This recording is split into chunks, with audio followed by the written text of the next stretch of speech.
तो नमस्कार दोस्तों, स्वागत है एक बार फिर से आप सभी का आपके अपने YouTube channel Supriya online classes पे। तो चलिए दोस्तों, आज हम लोग डॉक्टर कृष्ण बुक का मैथ का पार्ट 3 ऑब्जेक्टिव में आ चुके हैं, जो हमारा वास्तविक संख्या का है ना। तो चलिए इस वीडियो में आपका जो है ना टोटल वास्तविक संख्या पर आधारित ऑब्जेक्टिव खत्म हो जाएगा। तो ठीक है, शुरू से अंत तक बने रहिए हमारे वीडियो के साथ और देखिए किस तरह से ट्रिक के माध्यम से जैसे भी हो वीडियो किस तरह से जो है ना ऑब्जेक्टिव बनाया जाता है। तो चलिए पार्ट 1 तो हमारा पहले बन चुका है, अब पार्ट 3 का पारी है, ठीक है ना। और पार्ट 3 में जो है ना आपका वास्तविक संख्या का जो ऑब्जेक्टिव होगा पूरा का पूरा खत्म हो जाएगा डॉक्टर केसी सिन्हा बुक का। आप एक बार बुक को पहचान लीजिए, पहचान लिए। क्वेश्चन नंबर 16 तक हो चुका था, अब 17 की पारी है, जैसा कि प्रश्न आपके स्क्रीन पर है, वहां से प्रश्न को देख सकते हैं। क्वेश्चन नंबर 17 है, देख रहे हैं ना। 17 में सवाल है, वृत्ताकार पथ पर 3 धावक एक ही स्थान से दौड़ना शुरू करते हैं तो एक चक्कर लगाने में क्रमशः 1 घंटा, 3 घंटे और 5 घंटे लगते हैं। तो तीनों को प्रस्थान बिंदु पर फिर से मिलने में कितना समय लगेगा। तो हम आपको ऐसा ऑब्जेक्टिव क्वेश्चन नंबर 16 में ही बताए थे। पुनः मिलने का समय जो है ना दिए गए समय का एलसीएम हो जाता है आपका। तो दिया गया 1 घंटा, उसके बाद 3 घंटा, उसके बाद 5 घंटा। इसका क्या करेंगे, एलसीएम निकाल लेंगे। तो एलसीएम या तो कटेगा नहीं किसी से, तो 3 गुना 5, 3 5 15 घंटे। तो देख लीजिए आपका 17 का ऑप्शन नंबर कितना है, ऑप्शन डी आपका सही है। चलिए क्वेश्चन नंबर 18 का सवाल है, भाग लेमा, ठीक है ना। a बराबर बी क्यू प्लस आर में q बराबर 0 होगा जब, देखिए q 0 कब होता है, थोड़ा गौर से देखिएगा इस हिसाब को, ठीक है ना। अक्सर इस हिसाब में लोग जो है ना क्या होते हैं, फंस जाते हैं, समझ नहीं पाते हैं, ठीक है ना। थोड़ा गौर से देखिएगा। तो देखिए यार, जब हम a में भागा देंगे b से तो क्या होगा q, लेकिन q का मान क्या होगा, q आ जाना चाहिए 0, शेष पर यहाँ r होता है।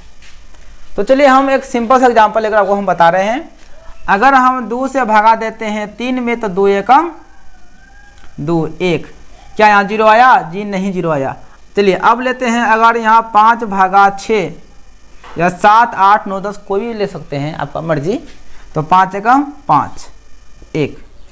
तो हम क्या देख रहे हैं साथियों, अगर हमारा ई भाजक से अधिक होता है तो यहाँ पे 0 नहीं आता है। क्या होता है, 0 नहीं होता है। अब देखिए यहाँ पे हमेशा कम था, यहाँ पे कम था। अब देखिए ध्यान से, अब 3 को हम यहाँ कर देते हैं और 2 को यहाँ कर देते हैं। अब भागा लगाइए, तो पहले 0 पॉइंट मारेंगे तब ना होगा, 0 3 6 के 18, ठीक है ना। तो यहाँ पे 0 कब आता है, 0 कब आता है, जब हमारा जो है ना ई वाला बड़ा हो जाता है, सॉरी छोटा हो जाता है, किससे, भाजक से। देखिए यहाँ पे 0 कब आएगा, अगर हम 6 को यहाँ कर दें 5 को यहाँ कर दें, क्या भाग लगेगा, नहीं। तो 0 पॉइंट मारेंगे तो 0 कब आया, जब यह बड़ा हो गया यह छोटा हो गया, ये नहीं सर अर्थ हुआ। तो थोड़ा ध्यान से देखिए, इसको हम लोग क्या बोलते हैं, यहाँ पे a है, यहाँ पे b है, तब यहाँ 0 कब आएगा, यानी कि 0 यहाँ पे तभी आएगा जब हमारा यह क्या हो जाएगा, छोटा हो जाएगा। देखिए ये वाला छोटा हुआ है ना, भाज्य क्या हो जाए, छोटा हो जाए, किससे, भाजक से। यानी कहने का मतलब हुआ हमारा b बड़ा हो जाएगा किससे, a से, तब वह क्या होगा, विभाजित हो जाएगा, तब क्या होगा, q का मान आएगा 0। अर्थात जब ऐसा रहे q बराबर 0 तो हमेशा जो है ना भाजक क्या होता है, बड़ा होता है, किससे, भाज्य से। तो देखिए ऐसा किस में है, तो आपका ऑप्शन ए में है, b a को विभाजित करेगा, सॉरी 18 नंबर देख रहे हैं ना, 18 है, तो b बड़ा हो जाएगा a से, यानी आपका ऑप्शन नंबर जो है ना a ही सही है। क्या समझ गए होंगे ना। जब यह, एक बार हम फिर से आपको बता देते हैं, जब यह, चलिए यहाँ पे 5, यह बड़ा होगा, इसको b कहते हैं, इसको a कहते हैं। जब हमारा b का मान बड़ा होगा यानी भाज्य बड़ा होगा भाजक से, तभी हमारा q का वैल्यू क्या आएगा, 0 से शुरू होगा, नहीं 0 आएगा, नहीं तो नहीं आ सकता है। समझ गए। तो चलिए एकदम आराम से समझिएगा, कोई हड़बड़ नहीं है। ये हमारा लास्ट वीडियो ही बनेगा जिसमें कि हमारा वास्तविक संख्या पूरा का पूरा खत्म हो जाएगा। चलिए क्वेश्चन नंबर 19 में है, प्रश्न को ध्यान से देखिए। भाग लेमा ए बराबर बी क्यू, ए बराबर बी क्यू प्लस आर में आर बराबर 0 होगा जब, यानी आर बराबर 0 कब होगा? तो देखिए ध्यान से, सिंपल सी बात है, आप ए में भगा देंगे बी से, यहाँ क्यू आएगा और शेषफल क्या बोलता है 0। तो 0 कब आता है आपको पता होगा, 0 कब आता है? देखिए ध्यान से, 2/4, 2 दूनी 4, कब आया यहाँ पे 0 शेषफल? जब हमारा b जो है a को विभाजित किया, इसको हम लोग b कहते हैं, इसको a कहते हैं, यानी कि भाज्य, यहाँ भाजक, यहाँ पे 0 हमारा शेषफल कब आएगा? यहाँ देख क्या 0 आ गया है ना, तो शेषफल 0 कब आएगा? जब यह b a को क्या करेगा? विभाजित करेगा। अर्थात यहाँ पे 0 तभी आएगा जब हमारा b जो है ना a को विभाजित करे, तभी हमारा क्या होगा? r बराबर 0 आएगा। तो देखिए ऐसा किस ऑप्शन में है, तो b a को विभाजित करे, यानी आपका ऑप्शन नंबर ए बिल्कुल सही है। क्या समझे? है बात समझ में? मैंने आपको क्या बताया? चलिए सिंपल सी बात है, शेषफल 0 तभी आता है जब हमारा b a को क्या करता है? विभाजित करता है। चलिए अब क्वेश्चन नंबर 20, a बराबर बी क्यू प्लस आर, तो मॉस ए बी दिया गया है, a बराबर बी क्यू प्लस आर में हमारा ए बी का मॉस जो है वो बराबर होगा मॉस की संख्या का। तो सिंपल सी बात है, देखिए ध्यान से, पहला अगर हम 3 से भगा देते हैं 4 में, 3 एकम 3, सिंपल सा आपको हम एग्जाम्पल लेके बता रहे हैं। आप इसमें यहाँ पे कोई भी संख्या ले सकते हैं, ऐसी बात नहीं है कि 3 और 4 ही लीजिएगा, ऐसे कोई जरूरी नहीं है।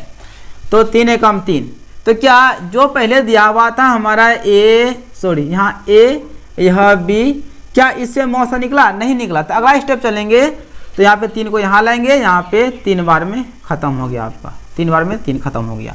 तो देखिए ध्यान से, यानी कि 4 बराबर, तो 3 गुना 1 प्लस यहाँ पे 1, क्या ये दोनों संख्या से मौसा निकला? जी नहीं निकला। अब इसमें आएंगे तो 3 को यहाँ लेंगे और 1 गुना 3 जोड़ कितना?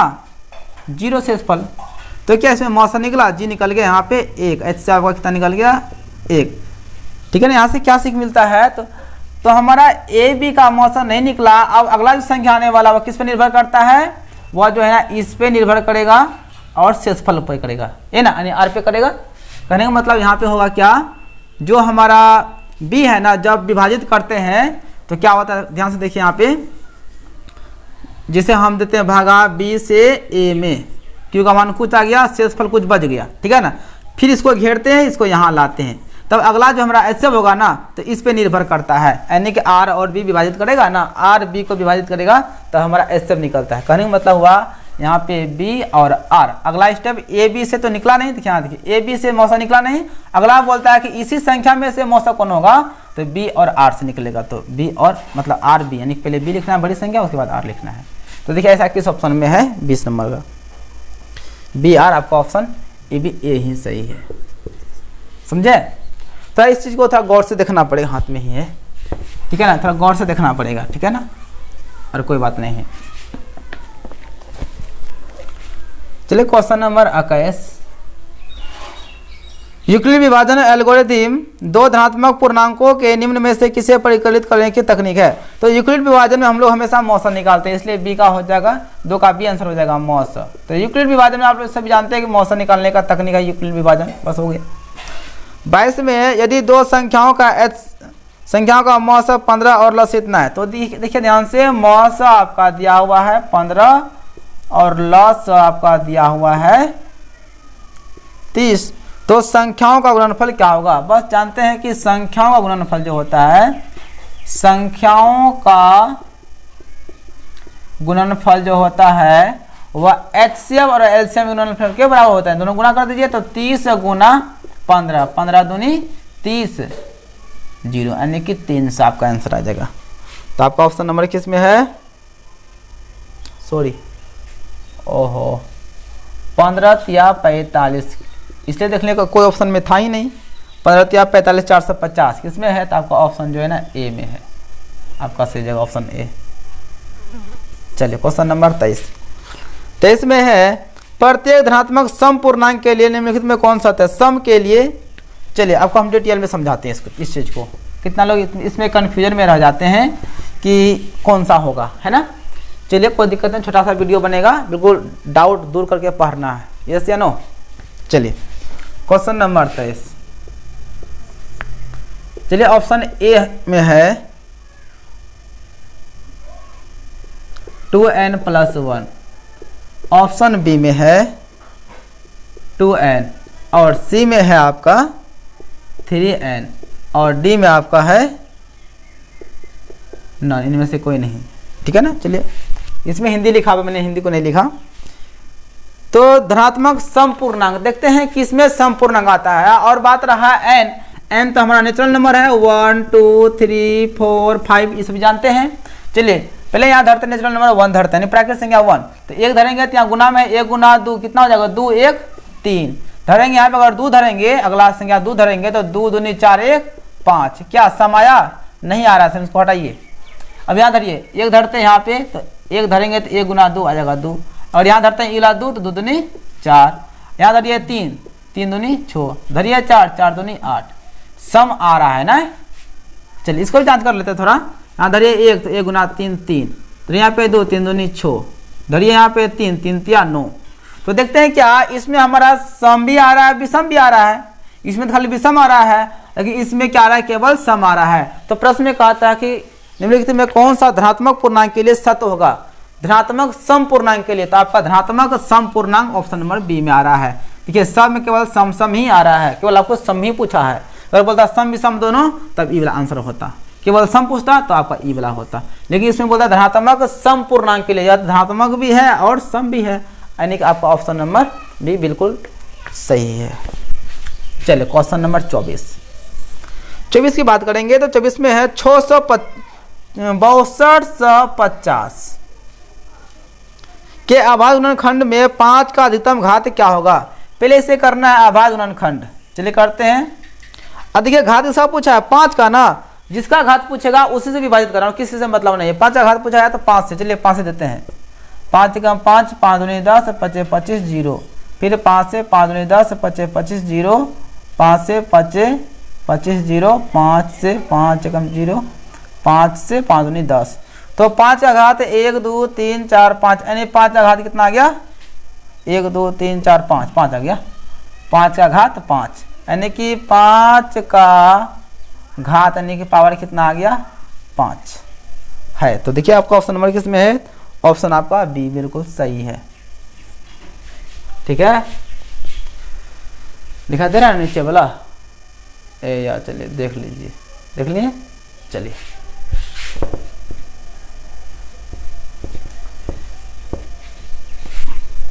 चौबीस हो गया। अब चलते हैं 25 की पारी है। 25 में है ए और बी सहअभाज्य कहलाते हैं यदि उनका मौसा ए बी बराबर है। देखिए सहअभाज्य तभी कहलाते हैं, दो संख्याएं सहअभाज्य तभी कहलाते हैं यदि उनका मौसा क्या आ जाए? एक आ जाए। तो देखिए उनका मौसा एक कैसे आया? तो इसका आपका ऑप्शन नंबर बी एक बिल्कुल सही है। अब सोचते कैसे आया सर? देखिए आप जो तरीका जानते हो उस तरीका से हम बनाते हैं। दो संख्या एगो ए है एगो बी है, तो ए गुना 1 लिख सकते हैं, बी गुना 1। तो इस तरीका से आप मौसा मतलब ऐसे निकाल सकते हैं, दोनों कॉमन है 1, आपका हो गया एक आंसर। अब ऐसे भी निकाल सकते हैं, या अगर आपको परिभाषा याद है कि सहअभाज्य तभी कहलाते हैं, दो संख्याएं या दो से अधिक संख्याएं सहअभाज्य तभी कहलाते हैं यदि उनका मौसा क्या आ जाए? एक आ जाए। चलिए क्वेश्चन नंबर 26, निम्नलिखित में किसका दशमलव प्रसार शांत है? तो आपका ऑप्शन नंबर ए सही है। देखिए 15/1600, ठीक है ना, ऑप्शन ए ही सही है। इसको तोड़ दीजिएगा ना, केवल 2 और 5 आएगा। देखिए ध्यान से तोड़ते हैं तो 15, इसको 16 गुना 100 लिख सकते हैं कि नहीं? इतना 1600 हो जाएगा। तो इसमें 2 5 तो फिक्स है। अब देखिए 15 बटे इसको लिखेंगे 2 गुना 2 गुना 2 गुना 2, 2 दूनी 4 4 8 8 दूनी 16। अब यहाँ पे देखिए 100, आपको सिर्फ बताना है, ऑब्जेक्टिव ना है, आपको सिर्फ बताना है कि शांत है कि अशांत है। 1 2 2 दूनी 4 4 दूनी 8 8 दूनी 16 हो गया। और इसको तोड़ेंगे ना, केवल 2 और 5 ही आएगा। इसमें 2 5 और इसमें 2, केवल 2 5 ही आ रहा है ना, इसलिए यह क्या हो जाएगा? शांत हो जाएगा। देखिए आपका ऑप्शन नंबर किस में है? ओ बोलता है किसका दशमलव प्रसार शांत है, तो ऑप्शन नंबर यही है आपका सही। हम ऑप्शन नहीं चुन लेते हैं। ऐसे सब में तोड़ के देखिएगा और यही सही होगा, ठीक है ना। और सबको तोड़िएगा ना, 2 और 5 के अलावा और कोई भी संख्या आ सकती है, जिसमें केवल 2 और 5 हर में आ जाएगा ना, वो हो जाएगा शांत। चलिए 27 नंबर 11.2356 रेखरिंग है। यह कौन संख्या है? देखिए मेरे दोस्तों, अगर जिस संख्या पे रेखरिंग हो, यानी कि बार कोड इस तरह से जिसमें लगा हुआ है, रेखरिंग लगा हुआ है, वह होती है परिमेय संख्या। क्या होती है? परिमेय। तो देखिए आपका ऑप्शन नंबर किस में है? एक पूर्णांक संख्या, बी में है एक परिमेय संख्या। आपका जो है ना बी सही है, एक परिमेय संख्या। चलिए क्वेश्चन नंबर 28 और लास्ट प्रश्न है, दिया हुआ है 2.12112111211112 इस तरह से दिया होगा है। जब ऐसा संख्या दिया रहे तो वह होती है, चलिए ऑप्शन देख लेते हैं, वह होती है अपरिमेय संख्या। तो आपका सी में है अपरिमेय संख्या, अपरिमेय संख्या। चलिए एक चीज़ हम आपको बता दे रहे हैं, ठीक है ना। अगर आपका लिखा रहा है 0.1211121112 इस ऐसे लिखा रहे हैं कि देखिए यहाँ पे एगो एक है, यहाँ पे 2 हो गया, 3 हो गया, 4 हो गया। जब इस तरह का लिखा रहे तो वो कौन संख्या होती है? अपरिमेय संख्या होती है। अगर 1.232232223 ऐसा भी लिखा रहे वो भी कौन संख्या होती है? अपरिमेय संख्या होती है। अर्थात जिस संख्या पे हम रेखरिंग नहीं डाल सकते हैं, क्या इस पर रेखरिंग मार सकते हैं? नहीं मार सकते हैं। रेखरिंग का अर्थ होता है कि इसे मान लें कि 4333 यानी 43 पे रेखरिंग मार सकते हैं। इसका अर्थ यह होता है कि केवल 3 लौट के आ रही है, लेकिन इसमें देखिए तो 2 गो यहाँ 3 गो 4 गो रेखरिंग नहीं मार सकते। अर्थात यह हमारा कौन संख्या होती है? अपरिमेय संख्या होती है, ठीक है। तो चलिए मिलते हैं अगले वीडियो में, ठीक है ना। जो भी लोग हमारे उस वीडियो को नहीं देखे, यानी पार्ट 1 पार्ट 2, ये तो हमारा पार्ट 3 है ना, जो नहीं देखे हैं उसे जाके देख लीजिए, या फिर आपको जो है ना इस वीडियो का प्लेलिस्ट में मिल जाएगा, आप जाके देख सकते हैं, ठीक है। मिलते हैं कल, धन्यवाद सभी को।